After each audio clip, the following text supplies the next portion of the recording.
Il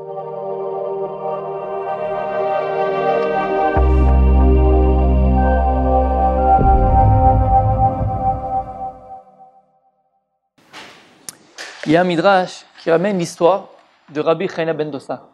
Vous savez qui c'est Rabbi Chanina ben Dosa? Il y a plusieurs histoires dans les Gemorot de Rabbi Chanina ben Dosa. Rabbi Chanina ben Dosa, il excellait dans sa Emouna B'Hashem. Il excellait.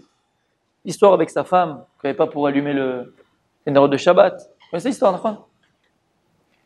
Il a dit j'ai plus d'huile pour allumer. Il a dit celui qui a dit à lui d'allumer, il dit au vinaigre d'allumer, allumer avec le vinaigre. Il avait une Emouna B'Hashem extraordinaire.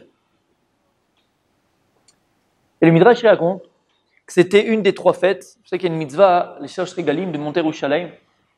En plus d'amener les korbanot, les sacrifices qu'il faut amener le jour des fêtes, il y a aussi une mitzvah d'amener des présents, des menachot, des minchal Hashem, des cadeaux au Beth Amikdash.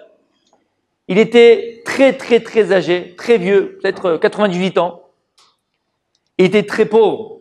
Ad Kedekar, que la Gemara dans un endroit, elle dit que Hachem lui-même, il dit à Kadosh Baruch Hu, Enizan et Taolam et la Biji Chanina Beni. Je ne nourris le monde que pour Chanina, mon fils. Et lui, il se nourrit d'un karoub, d'un Shabbat à un Shabbat. Il était très pauvre, très pauvre. Et il était là, et il voyait tous ses voisins en train d'amener, l'autre il amenait une vache, l'autre amenait un panier rempli de fruits, l'autre il amenait de l'or, l'autre de l'argent. Chacun amenait des présents. Et lui était là, il était vieux, il pouvait rien amener, il était pauvre. Il était mitztaher. Ad Kedekar qu'il il savait plus quoi faire. Tout d'un coup, il voit dans sa cour, comme ça, une pierre Efker énorme, immense, 15 tonnes. Et il s'est dit, j'ai que ça sous la main. Je vais la polir, je vais la travailler, je vais faire une belle pierre et je vais l'amener à Yerushalayim. Extraordinaire, 98 ans. Et il se met à tailler la pierre, polir la pierre, travailler la pierre à cet âge-là. Quand il a fini, il faut l'amener à Yerushalayim, il habitait dans le nord. Alors il cherche une ovala, comment on appelle ça en français, ovala? On s'est compris? Voilà, un camion des gens pour venir lui déménagement, des déménageurs, pour être transporteur, pour amener la pierre à Yerushalayim. Top, il voit 3 personnes comme ça, il dit, vous pouvez venir m'aider, tout ça. Il dit, oui, bien sûr. Qu'est-ce que tu veux? Cette pierre, je l'amène à Yerushalayim. Pas de problème, 5 000 €. Il dit, voilà, il sort la poche comme ça, il avait 10 centimes. Là, c'est ce que j'ai pour vous payer. Ils sont partis. Ils ont vu la pièce, ils sont partis. Je ne sais pas quoi faire. 3 personnes qui étaient là, ils ont regardé ce qui se passait. Ils ont dit, qu'est-ce qu'il y a? Qu'est-ce que tu veux? Il dit, voilà, j'ai fait la pierre pour Yerushalayim, je vais l'amener parce que c'est Shosh Regalim. Voilà, j'ai que 10 centimes, pas plus. Allez, nous, on le fait. Vous faites, on le fait. Il était très content. Il dit le Midrash, comment tu vas? Allez, parti. Ça va? Il dit le Midrash. Il dit, écoute, on va te le faire pour 10 centimes, il n'y a aucun problème. Une seule condition, te le faire, une condition. C'est quoi la condition? Il lui dit, regarde, Tassim et Tayad, c'est les mots du Midrash, hein, c'est pas les miens. Tassim et Tayad, mets la main avec nous. C'est-à-dire, quand on porte, tu mets la main en dessous, qu'est-ce que tu fais avec nous, quoi? Tu nous aides. Ok, super, bon. Ils prennent la pierre des colosses comme ça, lui il met la main en dessous, mais en vérité, il fait rien, 98 ans, qu'est-ce qu'il porte? 15 tonnes. Il met la main avec eux, il attrape la pierre, quoi. Il attrape la pierre, il met sur la charrette, il monte dans la charrette, Midrash, Pitom, où il se trouve? Yerushalayim. Tout Pitom, il est à Jérusalem. Extraordinaire. Maintenant, eux, ils ont disparu. Et lui, il veut les payer. 10 centimes, il veut payer quand même. Il va au Sanhedrin, chez les Chachamim. Il dit, voilà, j'ai pris des travailleurs, ils sont partis, à qui je dois payer. Maintenant, eux, ils ont compris, ils ont rigolé. C'était qui ces 3 personnes-là? C'était des malachim. Donc, qu'est-ce qui s'est passé? C'était un miracle. Il n'était pas tour de payer. Lui, tellement qu'il était anav, tellement qu'il était humble, il n'a pas pensé que Dieu va lui faire un miracle. Ça, c'est l'histoire dans le Midrash. Plusieurs questions qu'on peut avoir sur le Midrash. Il y a une chose que le Rav Nissim Yagen, Zecher Jvracha, il a posée sur ce Midrash-là. Et il dit, magnifique. On a compris l'histoire. Finalement, c'était qui ces personnes-là? C'était qui? On a dit des malachim, des anges. Donc, qu'est-ce qui vient de vivre Rabbi Chanina? Un miracle. Ouais. Il pouvait porter la pierre. Il pouvait porter la pierre. Il ne pouvait pas porter la pierre, c'était impossible. Pourquoi ils lui ont dit, regarde, on va t'aider, on va te le faire. Bon, une seule condition on te demande. Une seule condition on te demande. Tassim et Tayad, mets la main avec nous. Quoi ça sert? C'est de la blague. C'est de la blague. Et c'est la condition. Oh, sinon, jamais on portera avec toi, on ne te l'amène pas à Yerushalayim. Et à quoi ça a servi? On a vu depuis le début que c'est un miracle. C'est un S. Donc qu'est-ce que ça a servi qu'ils mettent la main ou qu'ils ne mettent pas la main? 98 ans. À quoi ça sert? Pourquoi Hachem il a fait une chose pareille? Pourquoi les malachim l'ont demandé de mettre la main? À quoi ça sert? A priori, à rien. Alors, il a la réponse. Au bout des lèvres. Enfin, une réponse. Il veut nous dire quoi? Qu'est-ce qu'il veut nous dire? Ishtadlout. Bien fait. Magnifique. Voilà. Ishtadlout. Ça, faut faire l'effort pour. Et les choses ne viennent pas comme ça. Et donc, en vérité, ils l'ont demandé de faire une Ishtadlout. C'est ça qu'il voulait dire. Alors, pourquoi tu te trompes? Pourquoi? Tu sais aussi pourquoi tu te trompes. Pourquoi tu te trompes? C'est quoi les Ishtadlout? Vous savez que très souvent, on n'arrive pas à vivre les choses parce qu'on ne les définit pas. On ne sait pas les définir. C'est quoi les Ishtadlout? Les Ishtadlout dans notre tête, c'est quoi? C'est que bon, je vais faire des efforts pour arriver à quelque chose. D'accord? Faire des efforts. Sinon, rien ne peut arriver. Et c'est quoi les Ishtadlout en vérité? Je vais donner un exemple. Imaginez maintenant que j'ai soif et que je vais boire un verre d'eau. Maintenant, sur la table là, 2 tables, il y a un verre d'eau, d'accord? Bon, il n'est pas rempli, c'est pas grave. D'accord, il y a un verre. Maintenant, moi je suis ici. C'est-à-dire que pour que je puisse boire, qu'est-ce qu'il faut que je fasse? Je vais faire 5 pas, donc un petit effort, pour aller prendre le verre. Donc je me fais ma Ishtadlout. Là, il est pas sur le standard le verre, d'accord? Si je mettais la main comme ça, il n'y a pas d'Ishtadlout à faire. Et là, il est à deux tables.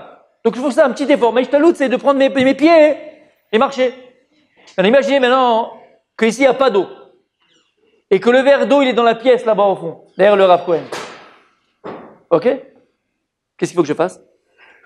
Pareil, je prenne mes pieds, je marche, et pour lui faire 5 pas, je vais en faire 20. Et après, je vais avoir le verre d'eau. Donc ma Ishtadlout, elle est un peu plus importante, un peu plus d'effort. Ok, c'est bon jusque-là? Imaginez maintenant que le verre d'eau, il est dans la cantine en bas, là, dans le réfectoire. Ouais? Qu'il faut que je descende 3 étages ou 2 étages, je sais pas. Il faut que j'aille dans la cantine, donc il faut que je fasse au moins peut-être 150 pas. Ouais? L'effort, il est encore plus grand. Maintenant, imaginez qu'on est dans une pièce vide. Il n'y a rien, là, dans le désert, il n'y a rien. D'accord? Il n'y a rien. Et le verre d'eau, il est à New York. Mais j'ai soif maintenant, hein, pas dans 18 heures. C'est maintenant que je bois. Alors? Qu'est-ce que je fais pour avoir l'air d'eau?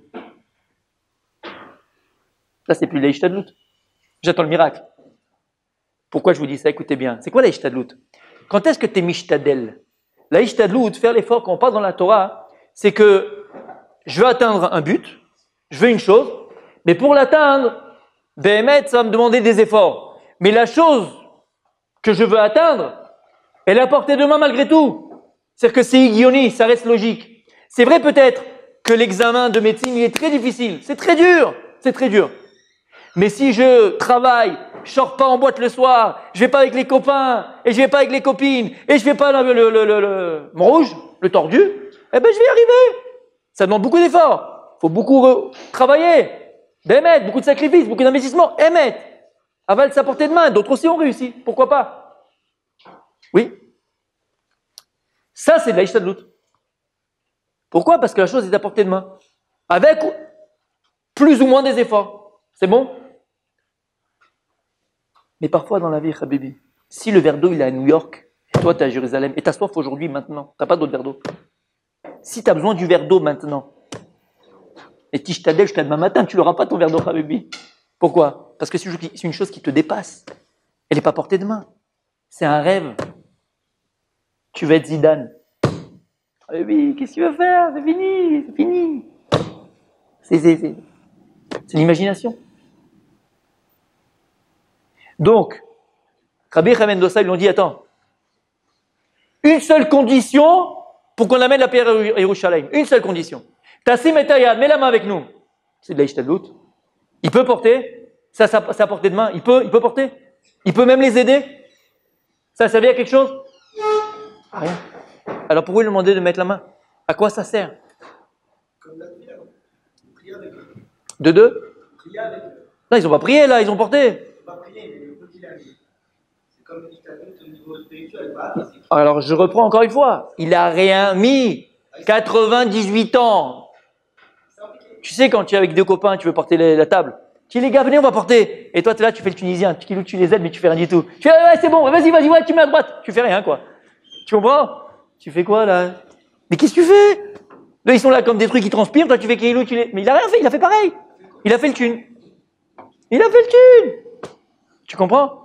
Il a rien fait. Il a fait Tmanik. C'est du Tmanik. C'est pas vrai, il a rien fait du tout.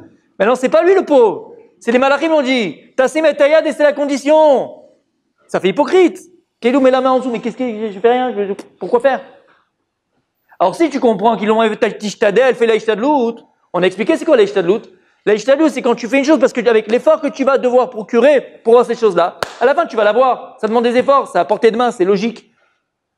Mais là, c'est pas de logique. Ah, écoutez bien. Comment? Tu peux lui demander de mettre le vinaigre. Mettre rien du tout. C'est-à-dire? Tu mets aucune matière. Ça brûle sans rien du tout. Non? Émettre. Alors écoute bien maintenant. Écoute bien. Le cours de ce soir, B'ezrat Hashem, c'est pas sur la Ishtadlout. Là, on va être au-dessus de la Ishtadlout. Dans la vie, malheureusement, des fois, on va s'empêcher de commencer quelque chose parce que ce quelque chose-là, auquel on aspire, auquel on désire, ça nous paraît impossible. C'est comme si maintenant tu te trouvais, toi, devant l'Himalaya, alors que tu ne sais pas faire de l'alpinisme. Tu n'as jamais monté une montagne. Et tu dis, mais quelle vue il doit avoir de là-haut. Quelle vue. Mon rêve, c'est d'aller en haut de l'Himalaya. Voilà, mon rêve, c'est d'être là-bas, prendre un selfie et envoyer tous les copains. Quelle vue, mais quelle vue ça doit être. C'est un désir ardent, une volonté profonde, pure, vraie, amitite, qui est vraie avec toi-même. Mais très souvent, tu vas même pas commencer à acheter la pioche. Même pas commencer à acheter les chaussures pour grimper. Parce que tu te dis, Habibi, qu'est-ce que tu te dis? C'est impossible. La Torah, elle vient nous apprendre une chose extraordinaire. Écoutez bien. Et je vous assure, Be'emet, que ça change une vie. Dans la vie, il n'y a rien d'impossible. Il n'y a rien d'impossible. Il n'y a rien d'impossible. Maintenant, pour comprendre et avoir conscience et vivre, Be'emet, qu'il n'y a rien d'impossible, il y a des conditions. C'est quoi les conditions? Et c'est ce qui s'est passé avec Rabbi Hanina. De là, on voulait montrer que Be'emet, il avait une telle volonté, un tel ratson pur, une telle volonté pure de Be'emet à l'Yerushalayim, de Be'emet amener un présent à Kadosh Baruch Hu au Beth Amikdash. Il n'avait pas les moyens, il n'avait pas les capacités. Même s'il était mishtadel avec toute la ishtadlout du monde, il ne serait jamais arrivé à le faire. Jamais. Mais cette volonté-là était tellement pure, tellement profonde, tellement émet, tellement vraie, qu'Akadosh Baruch Hu le fait un miracle. Alors comment on est zoché lésé? Comment est-ce qu'un homme, une personne, elle peut être zoché lésé? Comment une personne elle peut avoir le mérite de vivre des grandes choses, des choses extraordinaires? C'est quoi des choses extraordinaires? C'est des choses qui sortent de l'ordinaire. Et quand est-ce que tu vis des choses ordinaires? Quand toi-même tu es ordinaire. Mais si toi tu comprends et tu prends conscience que tu es extraordinaire, alors tu verras que ta vie deviendra extraordinaire. Tu n'es pas extraordinaire dans le sens gavtan du terme, orgueilleux du terme. Non, c'est que tu prends conscience que tu es le fils de Dieu. Tu prends conscience que tu es un ben Israël. Tu prends conscience que tu as une nefesh Eloki, que tu as une neshama, chelek Eloki mimal, que tu as en toi une volonté divine et que cette volonté divine elle est infinie. Et qu'est-ce que tu la mets en marche? Be'emet, dans le bon sens, dans la bonne direction. Alors tu deviens un être infini, un être extraordinaire. On va voir un deuxième exemple dans la Torah. On a l'habitude à chaque fois de ramener ce passage à Pessah, par exemple, le soir du Seder. On le raconte à nos enfants. Et nous-mêmes, on se le raconte. Et puis on se dit, ouais, c'est mignon, c'est sympathique. Mais on passe à côté complètement. C'est quoi l'histoire? Lorsque Yocheved, elle va accoucher de Moshe Rabbeinu, vous savez que Moshe Rabbeinu est né prématuré, à 6 mois. Vous le savez? Non? Il faut lire les journaux. En tout cas, elle l'a caché pendant 3 mois. Après 3 mois, il y a écrit, donc, Vatareisha, Vateledben, Vatereoto Kitov, ou, Vatispenu, Vashosha Erechim, 3 mois, elle va le garder. Elle va le cacher. Velo Yachala Od, Yatspino, Vatikarlo Tevat Gome, Vatachmera Bachemar, ou Bazafet. Vatasemba et Ayeled, Vatasemba Soufat Sfatayor. Écoutez bien, bien, bien. Elle va prendre Moshe Rabbeinu, donc, elle va le mettre dans le panier, d'accord, dans le berceau. Elle va le mettre où? Sur le Nil. Comment il écrit dans le verset? Batasem basouf al sfatayor. Elle va le mettre dans le souf, dans le Nil. Al sfatayor, au bord du Nil. Pourquoi le mot bord? Pourquoi le mot bord? Magnifique. C'est pas une moudjahidine, c'est une mère juive, donc elle le met au bord parce que c'est moins dangereux. Super, très bonne réponse. C'est bon? Magnifique. Et là, sa grande sœur, qui s'appelle Myriam, qui est là et qui essaye de regarder qu'est-ce qui va arriver avec mon frère, mon petit frère Moshe Rabbeinu.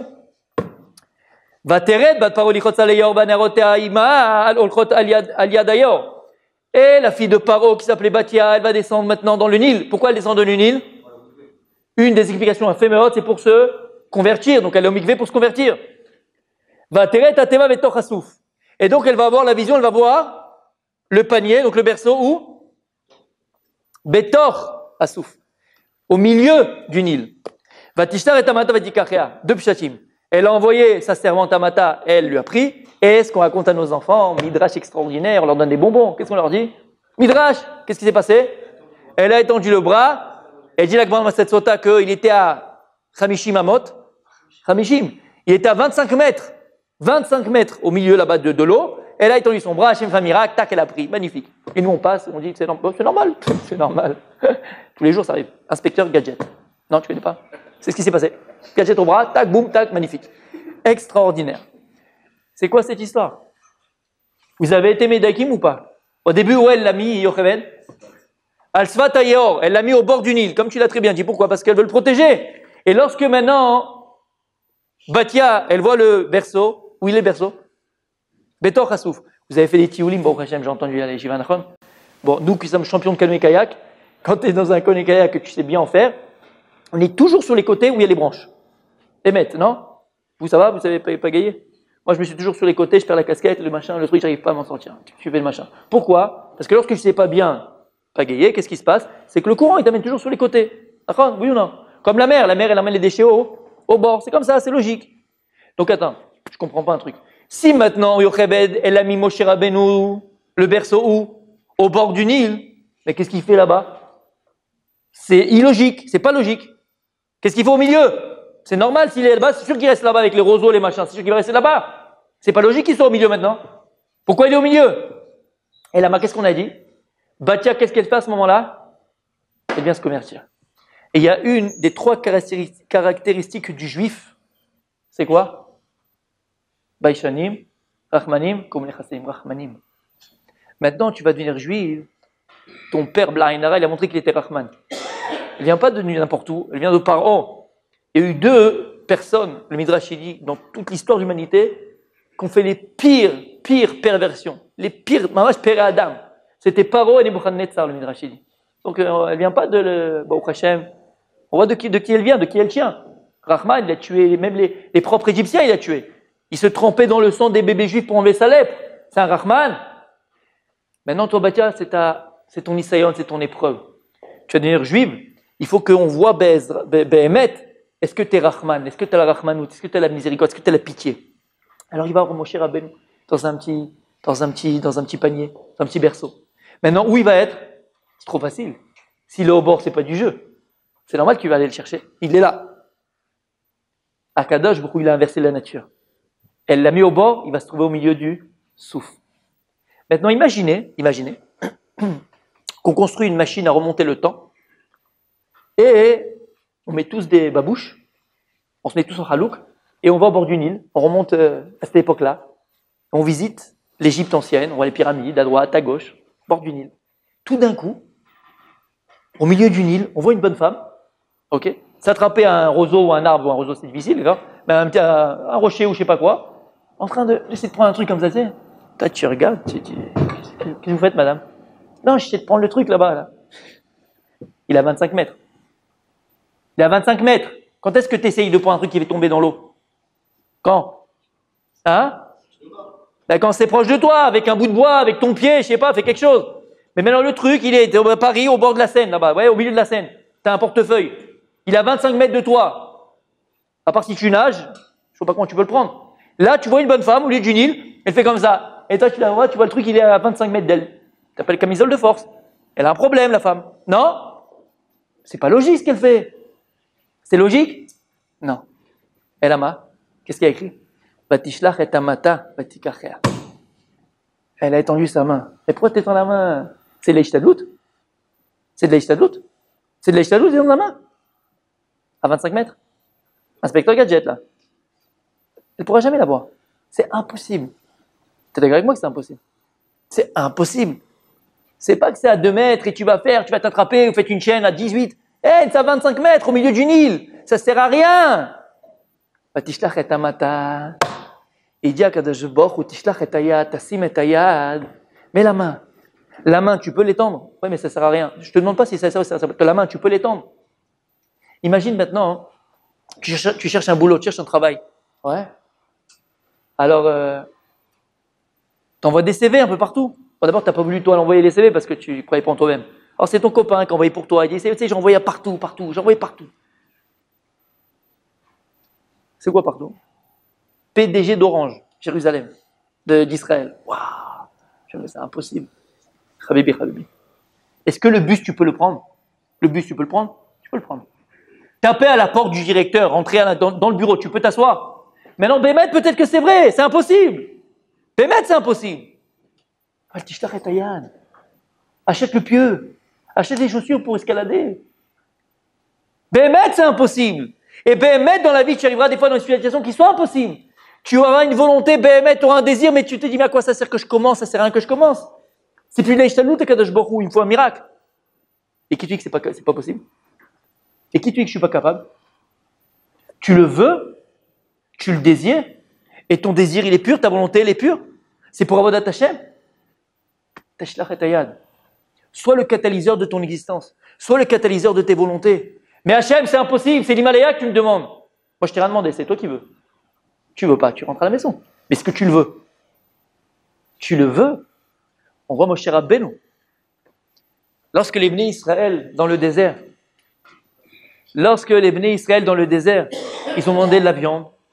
Parashat Ba'alotecha, Moshe Rabbeinu a dit à Kadosh Baruch Hu, stop, je peux plus. Ça y est, ils m'ont pris la tête, je peux plus supporter le peuple tout seul. Soit tu prends des gens avec moi, soit j'arrête là. Je peux plus. Qu'est-ce qu'il dit à Kadosh Baruch Hu? Il dit, tu vas me choisir 70 sages, je vais mettre la Chorma que je leur mettrai aussi à eux, ils vont t'aider. Ah, bon, frère. Sur ce passage-là, alors Rem Akadosh, il y a quelque chose d'extraordinaire qui change une vie. Il dit au Rem Akadosh, lorsque Moshe lui a dit à Kadosh Baruch Hu, je peux plus. Il est trop lourd ce peuple sur mes épaules. Il dit, pardon, le Rem Akadosh, Kan ichlit aratzon. Là a décidé la volonté. C'est-à-dire, Moshe Rabbeinu, tu viens et tu me dis, tu peux plus supporter le peuple juif parce qu'il est trop lourd, c'est trop pesant, plus des millions de personnes sur toi, c'est trop difficile, tu peux plus. Moshe Rabbeinu, c'est pas que tu peux pas.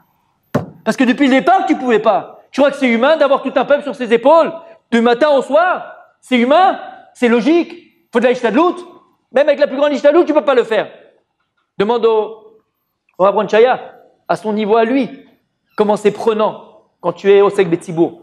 Moshe Rabbeinu, tout un peuple, tu crois que tu pouvais? Non, Moshe Rabbeinu, ne te trompe pas. C'est pas que tu pouvais, c'est que tu voulais. Et à partir du moment où tu l'as voulu, alors j'ai fait que tu puisses. Shlach et Dayad, étends la main. Elle ne pouvait pas rattraper Moshe Rabbeinu, c'était impossible, il était à 25 mètres d'elle. Aval, elle, qu'est-ce qu'elle a fait? Elle n'a pas réfléchi. Elle n'est pas entrée dans une logique de Ishtadlout ou pas. C'est possible ou c'est pas impossible. Moi, maintenant, je suis dans le Nisayon. Moi, maintenant, j'ai une volonté. C'est de sauver ce petit bébé qui pleure.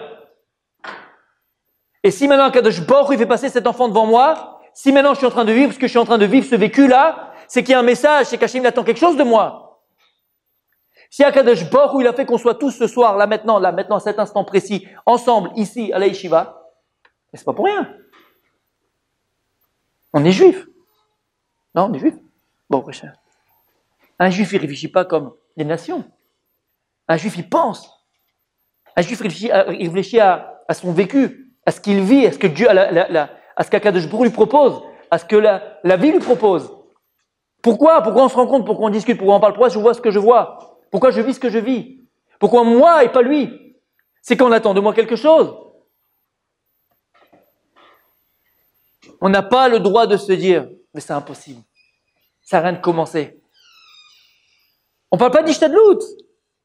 On ne parle pas d'Ishtadlout parce que Be'emet, c'est impossible. Be'emet, c'est impossible. Be'emet, c'est l'Himalaya. Ah bah attends, Habibi. En vérité, et je reviens à ce que tu as dit, est-ce qu'il y a quelque chose de possible? Tu clignotes de l'œil. Tu respires maintenant. Tu sais maintenant, chaque respiration que tu es en train de faire, tout ce qui se passe dans ton corps à ce moment-là, tu sais, chaque plus petit détail qui se passe, maintenant là, quand on discute, quand on parle, là, ce que je bouge, ce que je fais, là, vous savez le nombre de miracles qui sont en train de se produire là dans mon corps, dans ton corps, dans son corps, là, à cet instant-là. Ben non, c'est normal, c'est normal. Et tous les matins, je me lève, tous les matins, je parle, tous les jours, je parle. Bon, c'est normal, tout est normal. Il disait, le Rabbi Lubavitch, quelle différence entre le miracle et la nature? Sadiq, quelle différence entre le miracle et la nature? Il disait le Rabbi, la fréquence. Si le soleil se levait une fois tous les 6000 ans, oh quel miracle! Mais comme tous les jours il se lève à la même place, on dit c'est normal. En fait, il n'y a pas de différence. Maintenant, on est dans un monde matériel, donc il faut que le miracle il soit chal sur la matière, sinon on serait des malachim.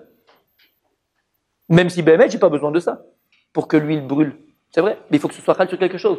On voit à chaque fois dans la Torah, dans les Nevi'im, qu'à chaque fois, même les prophètes qui ont fait des miracles, ils ont toujours habillé le miracle par la nature. Lorsqu'ils ont Elisha, lorsqu'ils ont redonné vie à cet enfant-là, qu'est-ce qu'il a fait Louanavi, qu'est-ce qu'il a fait Elisha? Il l'a embrassé sur les lèvres, qu'il lui a fait du bouche à bouche. En vérité, il n'a rien fait du tout. C'était pour habiller le miracle. Parce qu'on vit dans un monde matériel, pour laisser le libre arbitre, il dit Rav Dessler. Sinon, il n'y a plus de libre arbitre. En vérité, est-ce qu'il y a une différence entre le miracle et la nature? Non. Tout est miracle. Tout est miracle. Il y a un autre passage dans la Torah. Et là, écoutez bien, Bezrat Hashem. Comprendre, Béhémet, qu'il n'y a rien d'impossible. Parce que ce qu'on vient de dire, c'est vrai au niveau du vécu personnel, de tes aspirations, de tes volontés, de ce que tu attends de la vie, de ce que tu attends de toi-même. Des fois, tu viens à la yeshiva, tu t'assois. Rien que tu ouvres la page de Gemara, tu as mal la tête qui tourne. C'est écrit en petit, c'est grand, c'est moyen, Tosfot, Rashi. Un jour, j'arriverai en Béhémet. Un jour, j'arriverai. Ça y est, il est passé le temps. 25 ans, 20 ans, 18 ans, 19 ans, ça rentre pas, c'est difficile. C'est vrai. Donc des fois, tu as des attentes. Tu veux être au sommet. Tu veux être au sommet. Habibi, il n'y a rien d'impossible. C'est vrai dans l'éducation des enfants. Malheureusement, des fois, il y a des enfants qui partent en vrille. Faut être poli. Qu'est-ce qu'on fait? Quand ton fils il a le coucou, ta fille elle est en mini-jupe. Qu'est-ce qu'on fait? N'écoute plus rien, n'entend plus rien, c'est fini, c'est foutu. Eh ben, tu es dans une situation où ça te paraît impossible. La Torah te dit comme ça. Lorsqu'Akadosh Baruch Hu il dit à Moshe Rabbeinu, je vais donner deux signes pour que l'âme Israël te croie. Un des signes c'est la main avec la plaie, d'accord? Un autre des signes c'est quoi? Tu te rappelles, Sadik? Non? C'est le bâton qui va devenir un serpent. Ça fait meurtre. Il y a écrit comme ça dans les versets, écoutez bien. Hachem il dit à Moshe Rabbeinu, Vayomer Elav Hachem, Mazeh be'yadecha. Dieu dit à Moshe Rabbeinu, qu'est-ce que tu as dans les mains? Mazeh be'yadecha. Vayomer Maté, il dit j'ai un bâton. Vayomer Ashlichu Arza. Dieu lui dit jette-le à terre. Vayashlichu Arza ve'il est nachash. Il le jette à terre, c'est devenu un serpent. Vayanos Moshe mipanav, et Moshe qu'est-ce qu'il a fait? Il a eu peur, il a fui de devant lui. Et Mère Hachem el Moshe, écoutez bien. Dieu il dit à Moshe Rabbeinu, Shlach Yatra. Ôte pas encore. Étends ta main. Veichos biznavo, attrape sa queue. Vaishlach yado, il va étendre sa main. Vaichazekbo, il va se renforcer dessus. Vahi le mate bechapo, et ça va redevenir, un bâton dans ses mains. Il dit le Ramissim Yagen quelque chose d'extraordinaire. C'est que je vous raconte. Omer Elav Hashem, c'est qui Moshe? C'est nous tous. D'ailleurs dans la Gemara, comment on appelait les Chachamim? Moshe, il s'appelait Moshe entre eux. Moshe connaît toutes les Neshemot d'Israël. Akadosh Baruch Hu, il nous parle à chacun d'entre nous. Vayomer Elav Hashem. Hashem, il vient, il te parle. Hashem, il vient, il te parle. Il te dit, Mazeh beyadecha. Quand c'est écrit dans la Torah Mazeh, c'est écrit même Zayin He attaché. C'est quoi Mazeh? Même, c'est 40. Zayin, c'est 7 et He, c'est 5. Déchiffrer des lettres, ça fait combien? 52. Le compte est bon. Et c'est quoi 52? Ben. Gématria logique de Ben, le fils, l'enfant. Il dit à Kadosh Baruch Hu à chacun d'entre nous. Vayomer Elav Hashem. Hashem, il lui dit, Mazé beyadecha. C'est quoi mazé? Le ben, l'enfant. Beyadecha. Si ton enfant, il est dans tes mains, c'est quoi? Si ton enfant, tu t'en occupes, tu t'investis pour lui, tu donnes de ton temps, tu donnes de ta personne, tu vas à ses messibotes, tu vas à ses fêtes de fin d'année, tu vas, comment on appelle ça, les réunions de parents d'élèves, tu sors avec lui, tu parles avec lui, tu discutes avec lui. L'éducation, il commence déjà par nous-mêmes, quand on est à la yeshiva. Je me rappelle quand j'étais à Aix-les-Bains, j'ai eu le mérite d'aller au cours du Rav Herrera. Vous connaissez Rav Herrera, vous en avez parlé? C'est ce que je dis, ouais, Rav Herrera. Il nous faisait un cours, on était 12-14 bachourim. Il nous faisait un cours entre Mincha d'avant Shabbat et de Arvit de Shabbat, d'accord, vendredi soir. On montait dans sa chambre, il nous faisait un petit cours comme ça. On n'était pas beaucoup. On était jeunes et bêtes, comme dirait l'autre. Ouais. Et tous les shiurim qu'il faisait, c'était du moussard, comme ça, une petite demi-heure, 25 minutes. C'était comment parler avec sa femme, comment se comporter avec sa femme, comment parler avec sa femme, comment être dans la maison, comment se comporter avec ses enfants, comment éduquer ses enfants. C'était que ça. On était jeunes à l'époque. Et moi, je me rappelle, Bémet, je me posais la question, mais pourquoi il parle de ça maintenant, quoi? Quel rapport dans 5 ans, dans 6 ans, on ne sait pas quand, mais c'est quel rapport? On a 16 ans, 15 ans, 18 ans, 17 ans. À quoi ça sert? Ah bébé, à quoi ça sert? Si tu veux prétendre être un père un jour, sois déjà un homme. Sois déjà un homme. Éduque-toi d'abord toi-même pour pouvoir éduquer tes enfants un jour. Mazé be'adecha. Si l'enfant est ton fils, il est en tes mains. Et donc tu t'éduques toi-même, t'éduques tes enfants, tu te donnes pour tes enfants, tu t'occupes de tes enfants. Alors, Vayomer, Maté, qu'est-ce qu'il a répondu Moshe Rabbeinu? C'est quoi qui est dans les mains? Maté, c'est un bâton. D'où il vient le bâton? D'où il vient le bâton en général? De l'arbre. Bientôt, tout Bishvat, Bezrat Hashem. C'est quoi le symbole de l'arbre? On dit qu'il y a Adam Wetzassadeh parce que l'homme c'est l'arbre des champs. Pourquoi l'homme est comparé à l'arbre? Quel rapport entre l'arbre et l'homme? Mais pas tout, de manière très simple. Parce que l'arbre, il a des racines. Plus les racines sont profondes, plus tu t'occupes de ton arbre, plus tu l'arroses, plus tu enlèves les mauvaises herbes, plus l'arbre il pousse comme il faut. Et puis il donne des beaux fruits. Pareil l'homme, si les racines sont profondes, si on s'occupe, si on l'arrose, on a les mauvaises herbes, ça donne des pérotes, ça donne des fruits. C'est la Torah les mitzvot, c'est ses enfants. L'arbre, c'est comparé à l'homme, l'homme comparé à l'arbre. Maté, si tu t'occupes de ton enfant, tu te donnes et tu t'investis pour ton enfant. Alors qu'est-ce qu'il est? Il est maté. Alors c'est un bâton. C'est quoi un bâton? C'est un arbre. Alors il grandit, il pousse. Il donne des pérotes. Il donne des fruits, Baruch Hashem. D'ailleurs, comment on fait? Vous savez que quand vous passez des fois dans les ruelles, à Jérusalem, quand on plante des nouveaux arbres, ils l'attachent à un bâton nachon pour qu'il pousse droit. C'est comme ça, des fois, il faut l'attacher, il faut le travailler, il faut réfléchir, il faut être présent, il faut répondre présent à chaque fois avec ses enfants. Maté, alors que ton enfant, Baruch Hashem, il est de son mère, il pousse comme il faut, il pousse droit. Vayomer ashlicheu arza. Par contre, Habibi, il lui a dit, jette-le à terre. Vashlicheu arza vile nachash. Jette à terre, c'est devenu un serpent. C'est-à-dire que si tu lâches prise, tu te laisses aller. Ah bébé, j'ai une journée déjà crevante. Je travaille, j'étudie, je reviens à la maison, je suis crevé. Que ce soit l'homme, que ce soit la femme. Les femmes travaillent aujourd'hui, bon, chien. Ouais. Commence à 9h, rentre à 5h le soir. Elles sont fatiguées, elles sont crevées. Nous-mêmes, on est crevés. Ils te montrent le... Papa, regarde ce qu'il y a des dessins. Ouais, va montrer à ta mère. Vas-y, laisse-moi tranquille. Alors ça, c'est dans le meilleur des cas. Et je pèse mes mots. Mais qu'est-ce qu'on fait aujourd'hui? Qui c'est qui éduque nos enfants? Tu sais, lui de finesse. Tu lui mets Rabbi Jacob et t'es tranquille. 2 heures de DVD et toi tu te reposes.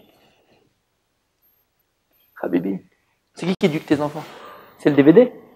C'est les séries? C'est les schtroumpfs? Bon, ça c'est joli quand il y a 3 ans, 5 ans. Après c'est Stallone à 6 ans, c'est Rambo. Et qui c'est qui éduque ton enfant? Qui c'est qui a éduqué ton fils? Qui c'est qui a éduqué ta fille? Alors encore une fois, je ne parle pas des parents, on va dire, qui font ça avec kavana, avec intention, des mauvais parents, on va dire. Non, on parle de nous. Hein. On parle de nous. Ils ont une bonne intention, belle barbe, beau chapeau, tout ce que tu veux. Les gens, Baruch Hashem. Ah bah, la vie, elle fait que c'est difficile. C'est pas simple. J'ai ma vie, j'ai ma fatigue, je m'occupe, je suis pas là, je peux pas, c'est fatigant. Elle aussi, elle est pas là, elle est là. Des fois, il y a quelqu'un qui est venu me voir, un monsieur qui est venu me voir, il y a 1 an et demi comme ça. Et il m'a dit, je ne sais plus quoi faire à la maison, j'ai un gros problème. Je lui ai dit, c'est quoi ton problème? Votre problème? Il m'a dit, ma femme, elle travaille, lui aussi il travaille, ils ont 7 enfants. Des gens bons, cachers. Des gens bien, quoi. Et... Non, mais bête, il est vegan, des gens qui étudient, des gens bien, mais bête. Qui voilà. Et ma femme elle rentre à 5 heures le soir, elle s'enferme dans... Écoutez bien, c'est une vraie histoire, pas stam. Elle s'enferme dans sa chambre, jusqu'à minuit, c'est les séries. Les enfants, ils mangent cornflakes tous les soirs. Et vous? Moi, je suis au salon, sur un autre ordinateur, bien sûr. C'est normal. Ah, super, magnifique. Alors après, tu parles à la femme et tu vois la femme. Quelqu'un de très bien, une femme très très bien, avec intelligente, déroulée. Et tu entends ça, Tana, je suis fatigué, j'ai pas de force. J'ai 7 enfants, plus le mari, ça fait 8. Bah, au Hachem, c'est un gros morceau. Qu'est-ce que tu dis? Je ne peux plus, je suis fatigué. Vous avez raison. C'est Emet que vous dites. Emet, je vous comprends, c'est vrai, c'est difficile, c'est pas facile.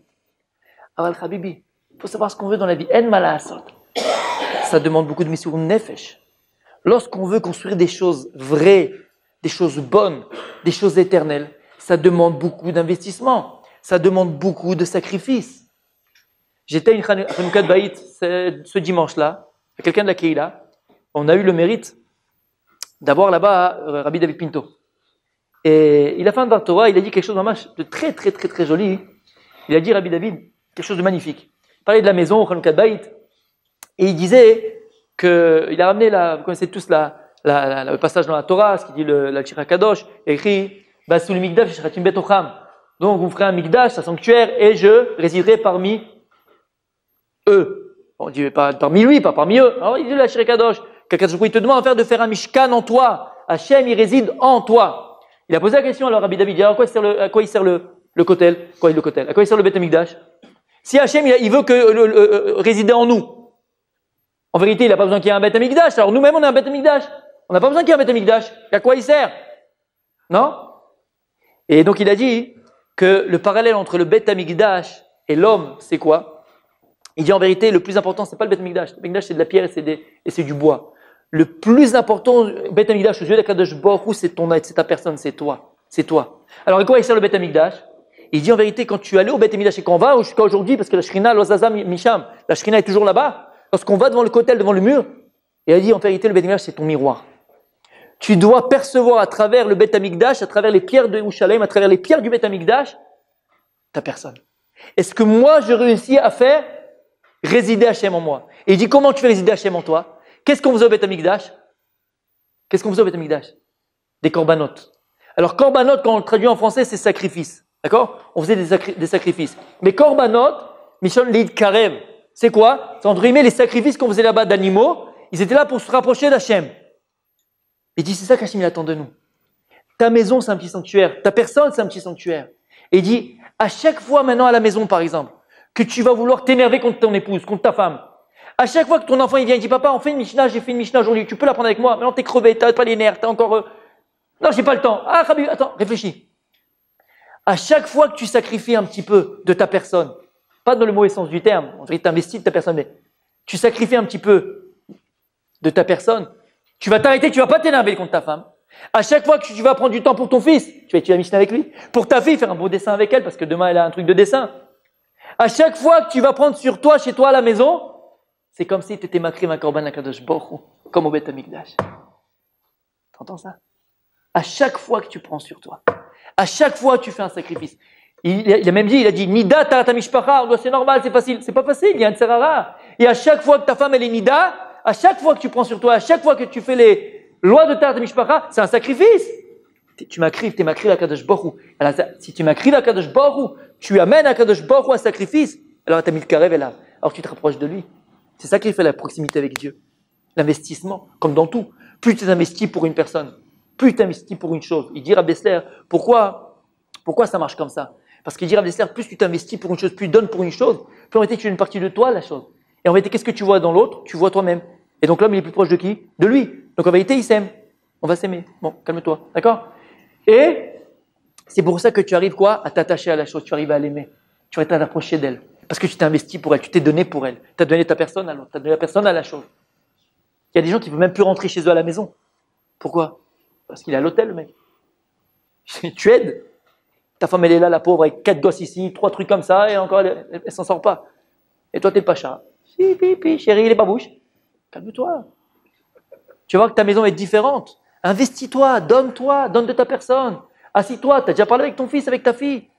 Ça commence à l'âge zéro. À l'âge zéro. Il faut parler à nos enfants de Akadosh Baruch Hu. Montrer, parler d'Hachem, c'est une réalité Akadosh Baruch Hu. C'est une réalité. Les Abdil, bien sûr les Abdil. Comme le Stender, tu le vois, Akadosh Baruch Hu, je le vois, c'est Bechouch. Dans chaque domaine de la vie. Apprendre à nos enfants. Comme nos grands-mères. Quand elles préparaient la Bkaïla ou la Daf, elles parlaient à Dieu. Chaque chose, nos grands-mères, elles faisaient avec Hachem. C'est une réalité Hachem. C'est pas une Sipour et Savtot, c'est pas une histoire de grand-mère. C'est une réalité à Kadosh Baruch Hu. Donc il dit ici, lorsque tu lâches prise, tu te laisses aller, j'ai pas le temps, j'arrive pas, je peux pas, je suis fatigué. Tous les arguments du monde, tous les prétextes du monde, qui sont peut-être vrais. Aval Habibi, qu'est-ce que tu vas te dire? Tu dis, bon, c'est pas grave. Ça sera pas mon fils Baba Saleh. Ça sera pas le Rav Steinman. Ça sera pas, c'est pas grave, mais ce sera un bon juif. Habibi, si tu te investis pas pour tes enfants, tu te sacrifies pas pour tes enfants, tu te donnes pas pour tes enfants. Va il est Nachash. Il va pouvoir devenir un serpent, ton enfant. Un serpent, il pourra devenir. Alors toi, tu dis quoi? Vayanos, Moshe Mipanav.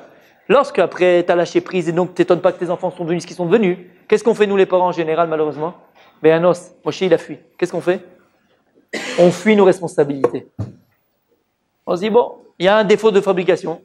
C'est pas grave, le reste il sortira bien. Et on fuit nos responsabilités. Parce qu'en vérité, tu te dis, c'est vrai, c'est impossible. Il faut écouter bien. Et depuis ce jour-là, je vous assure, c'est pas que je crois au miracle, parce que tout est un miracle. Mais je ne désespère plus de personne. Fini.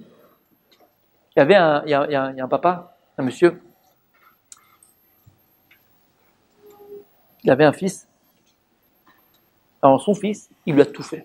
Quand je lui dis il lui a tout fait, il a tout fait. Une fois, il m'a appelé, c'était Shabbat. Écoutez bien, c'était Shabbat. Le gosse, il avait 17 ans, comme ça.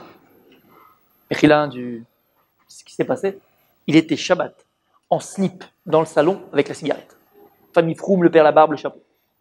En slip, dans le salon, avec une cigarette. Non mais il faut voir la scène. Je suis arrivé, je croyais que j'étais dans un rêve. Le gars était comme ça. Alors papa, t'imagines la scène, d'accord? Qu'est-ce que tu fais? Mais qu'est-ce que tu fais? Bah t'habiller, qu'est-ce que tu fais? C'est quoi ton truc? C'est-à-dire pour moi, c'était un déchet de l'humanité, le mec. Non, vraiment. C'est-à-dire que c'était pour moi, bon, je lui ai dit, Fayou, il pleurait, le père. Et tous les jours, il pleurait. J'ai dit, bon, bah, qu'est-ce que tu veux attendre d'un gars comme ça? Qu'est-ce que tu veux faire d'un gars comme ça? Qu'est-ce que tu veux?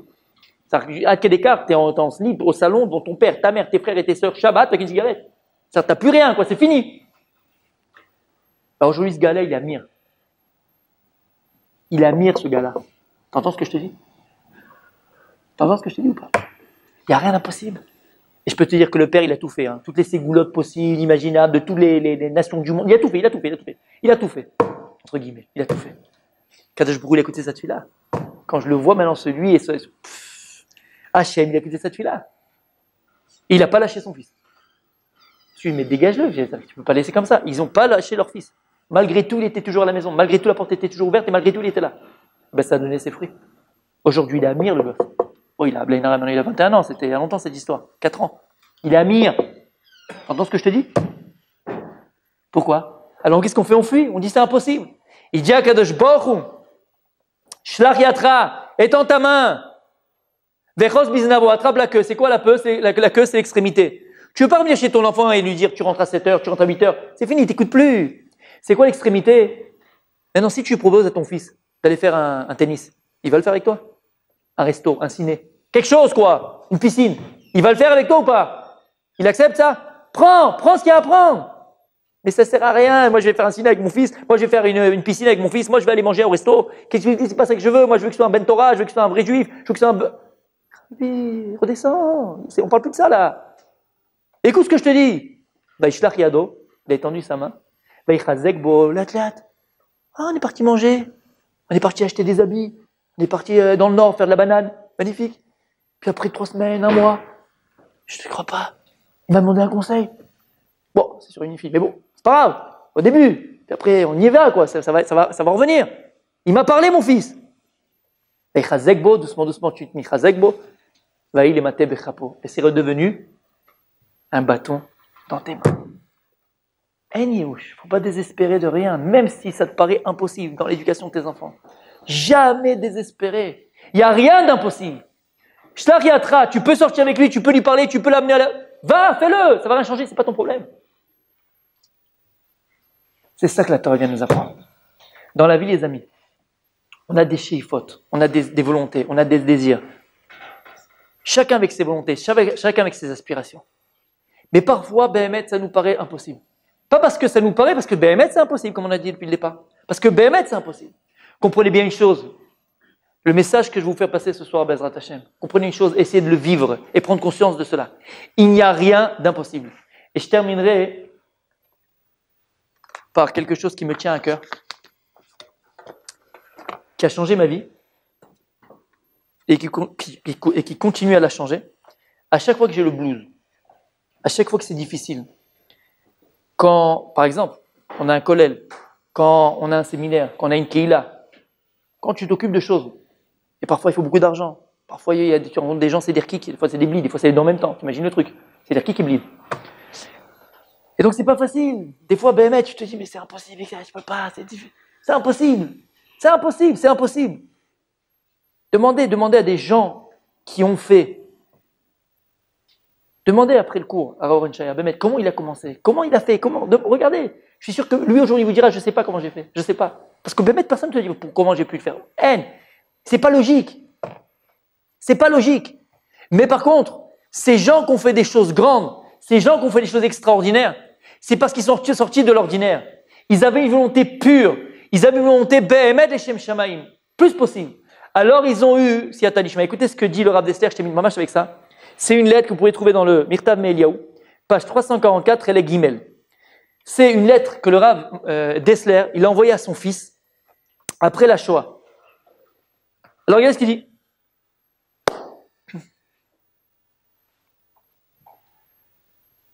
Alors je vous passe au début, d'accord, parce qu'il lui dit bon, j'ai pas pu t'écrire avant, j'ai été content de ta lettre parce que son fils lui avait écrit une lettre. Il lui dit je suis content maintenant de te répondre.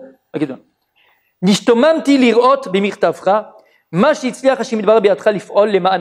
après la Shoah, donc il n'y avait plus rien du tout de judaïsme.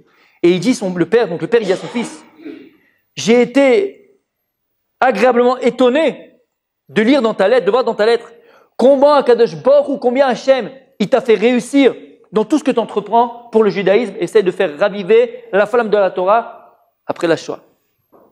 Yevarechecha Hachem, que Dieu te bénisse, il lui dit. Dvarim ka'ele. Il dit ces choses que tu es en train de faire là, ces choses-là.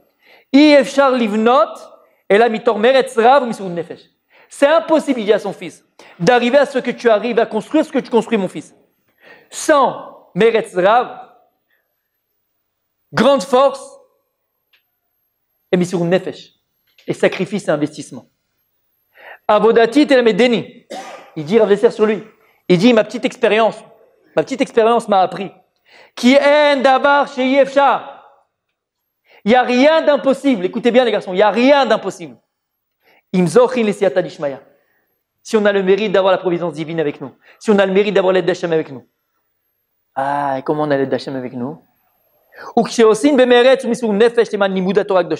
Et lorsqu'on fait les choses avec engouement et avec sacrifice et investissement pour la Torah, alors Kadosh Baruch Hu, il vient et il nous aide par des miracles, véritablement, des vrais miracles, par des miracles. Et on voit dans tout ce qu'on entreprend la réussite et la bénédiction. Et là, écoutez bien, je termine avec ça. Et c'est le secret du con. Avalaïka.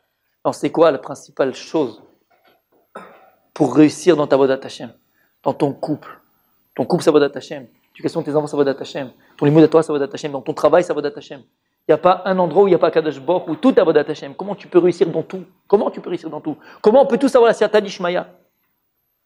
Avalaïka, il dit. Voilà la principale chose qu'il faut. Chez Assez Benefesh Kvetsa, que tu fasses les choses avec engouement, avec volonté. Ve'at kama she'efshar leshem shamayim. Aïe, aïe, aïe, aïe, aïe, aïe, aïe. Et le plus possible leshem shamayim. Ne dis pas les faire leshem shamayim. At kama she'efshar. On est tous des hommes. Des fois, tu fais les choses pour le kabod, tu fais les choses pour ceci, tu fais pour cela. Mais si maintenant tu prends cet ingrédient-là, qui est le secret de la réussite, qui s'appelle leshem shamayim, tu as une volonté pure, sincère, pour Akadosh Baruch Hu, Pourquoi tu veux épouser cette jeune fille-là? Pourquoi tu fais chido avec cette jeune fille-là? Pour ses midot. Mais quelle midot? Extérieur, intérieur? Quelle midot? Quelle mesure tu regardes? Si c'est les Shem Shamaim, alors là, il dit Rav Dessler, tu es assuré. D'abord, si à ta d'Ishmaël. Je risquais de vivre ce qu'on vient d'apprendre ensemble avec Hashem.